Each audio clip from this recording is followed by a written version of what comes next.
INSORB Skin Stapler is a sterile single-patient use device that deploys 30 absorbable staples, sufficient to close an incision of up to 21 centimeters.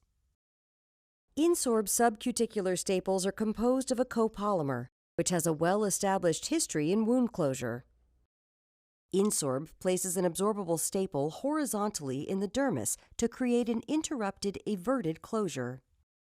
The rapid, simple closure method eliminates the percutaneous insult of metal staples for improved patient comfort and cosmesis.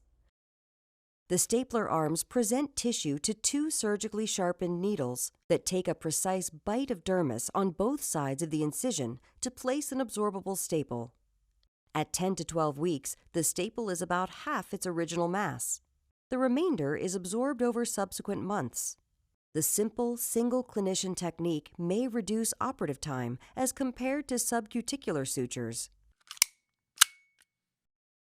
To use INSORB, using an Adson forceps, grasp 5 millimeters of the tissue at an apex, or directly above a previously placed staple.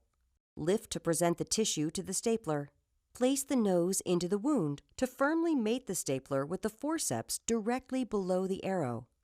Fire the stapler until you hear an audible click, then release. Lift the stapler straight up, do not pull backwards. To place the final staple, reverse the direction of the stapler and grasp one tissue edge, opening the wound to introduce the nose of the stapler into the incision. Grasp the opposed edge of the tissue and lift it over the nose of the stapler.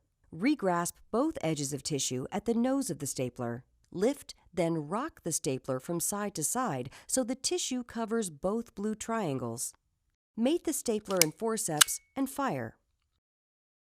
To minimize external staple placement, note the blue triangles located on either side of the stapler. Lift the tissue to introduce the stapler. Keep the stapler level with the plane of the skin. Rock the stapler side to side to roll the tissue over the blue triangles, ensuring proper staple placement. To remove staples during surgery, grasp the back of the staple and pull firmly to extract, or retract the skin and cut the staple away. Remember, don't place staples more than 7 millimeters apart. Don't fire the stapler if the blue triangles aren't fully covered by tissue. Don't pull the stapler backwards after firing. Instead, lift it straight up. Do grasp just 5 millimeters of tissue. Lift the tissue to introduce the stapler. Make sure to firmly mate the stapler nose and the forceps. Keep the stapler level with the plane of the skin. Make sure both triangles are covered with tissue before firing. Rock the stapler to roll the tissue over the blue triangles.